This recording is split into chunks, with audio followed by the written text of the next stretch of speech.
এইভাবে যদি কাতলা মাছ রান্না করা যায় তাহলে মাংসকেও হার মানাবে। তাহলে মাছটি আমি কিভাবে রান্না করলাম, ভিডিওটি স্কিপ না করে পুরোটা দেখার অনুরোধ রইল। এই দেখো মাছটা দেখতে যেমন সুন্দর হয়েছে, খেতেও সুন্দর হয়েছে।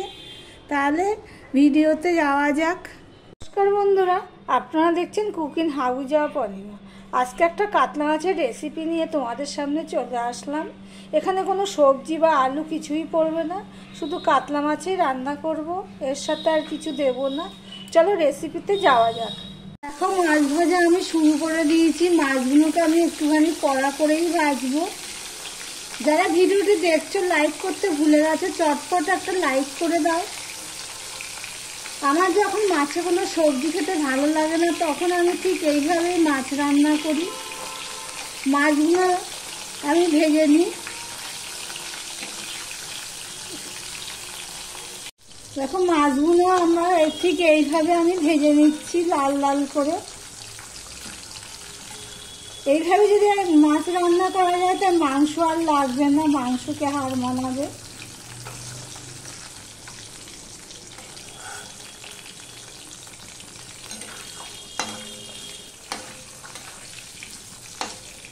তোমরা যারা ভিডিওটি দেখছো স্কিপ করো না, পুরোটা দেখার অনুরোধ রইল।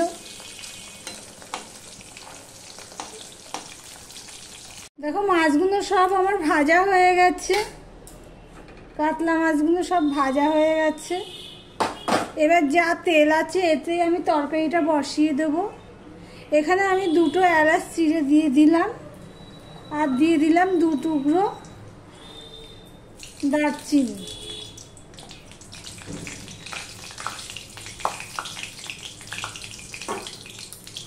খুব তেল ছিটছে। আর এখানে দেখো পেঁয়াজ কেটে রেখেছি, বড় সাইজের 1.5 খানার মতন পেঁয়াজ কেটে রেখেছি। আর 4 কোয়া রসুন, বড় বড় রসুন আমি এগুলো কুচিয়ে নিয়েছি। আর নিয়েছি 4টে কাঁচা লঙ্কা চিড়ে। গরম মশলাটা হয়ে গেছে, এবার আমি পেঁয়াজটা ফোড়নে দিয়ে দিলাম। আর রসুনটাও আমি দিয়ে দিলাম।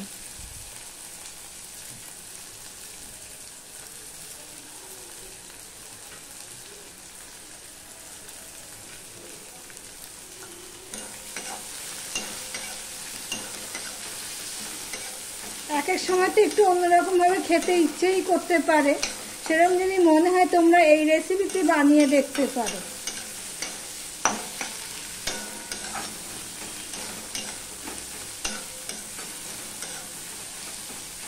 দেখো পেঁয়াজটা লাল লাল হয়ে ভাজা হয়ে গেছে। পেঁয়াজটা অবশ্যই লাল লাল করেই ভাজতে হবে। আর দেখবে পেঁয়াজ আর গরম মশলা একটা সুন্দর গন্ধ বেরোচ্ছে, তখন আমি এখানে এই 1 চামচের মতন আদা, সেটা আমি দিয়ে দিলাম। আদাটাকেও আমি ভালো করে পেঁয়াজের সাথে কষিয়ে নেব।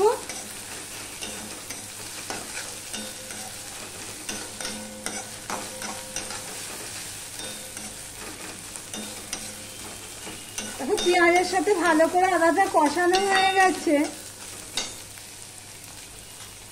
এবারে আমি এখানে দেখো 1/2 চামচ লঙ্কার গুঁড়ো নিয়েছি, 1 চামচ জিরের গুঁড়ো আর 1 চামচ ধনের গুঁড়ো নিয়েছি, সেটা আমি দিয়ে দিলাম। এখানে যেহেতু সবজি পড়ছে না, আলু পড়ছে না, তাই জন্য মশলার পরিমাণটা আমি কম দিলাম। মশলাটা কষানোর জন্য অল্প একটু জল দিয়ে দিচ্ছি।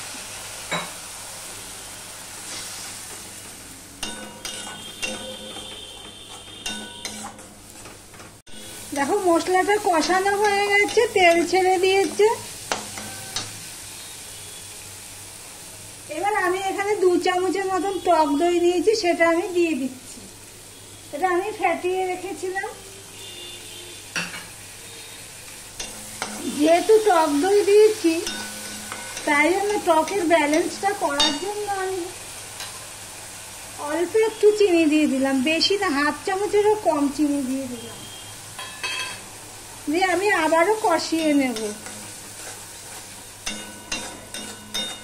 নুনটা দিয়েছি সেটা মিস হয়ে গেছে ভিডিও করতে। আমি হাফ চামচের একটু বেশি নুন দিয়ে দিয়েছি। মাছেও তো নুন পড়েছে, পরে আমি বুঝে নুন দেবো। এর মধ্যে এবারে আমি কাশ্মীরি লঙ্কার গুঁড়ো দিয়ে দিলাম। দেখো টক দই দিয়ে আমার কষানো হয়ে গেছে। আর কাশ্মীরি লঙ্কার গুঁড়ো তোমরা নামানোর আগেও দিতে পারো, কালারের জন্য, কোনো ব্যাপারেই না।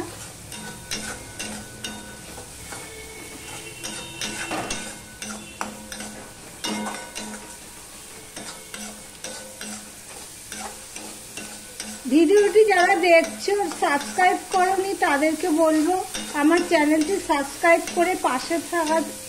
আর যারা আমার অলরেডি সাবস্ক্রাইব করেছে তাদেরকে অসংখ্য অসংখ্য ধন্যবাদ। তারা ভিডিওটি লাইক কমেন্ট শেয়ার করে দিও। কষানো হয়ে গেছে সম্পূর্ণটা। এবার এর মধ্যে আমি পরিমাণ মতন জল দিয়ে দিচ্ছি। ঝোলটা ফুটে গেলে আমি মাছগুলো একে একে সব দিয়ে দেব।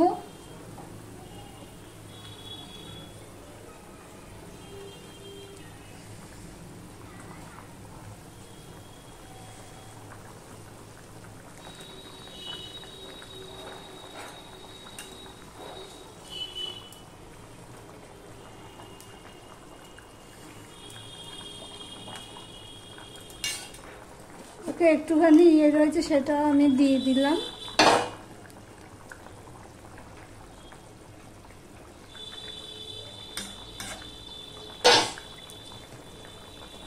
কাঁচা লঙ্কা চিড়ে রেখেছিলাম সেগুলোও আমি দিয়ে দিলাম। দিয়ে আমি 5 মিনিটের মতন ফুটিয়ে নেব। আমি ঢাকা দিয়ে 5 মিনিটের মতন ফুটিয়ে নিয়েছি। তরকারিটা যখন ফুটে উঠেছে তখন আমি মিডিয়ামে দিয়ে ফুটিয়ে নিয়েছি। মাঝে একবার এসে আমি উল্টে দিয়েছি। দেখো আমার কাতলা মাছ রেডি হয়ে গেছে। এবার এর মধ্যে আমি দিয়ে দিচ্ছি ধনেপাতা কুচি।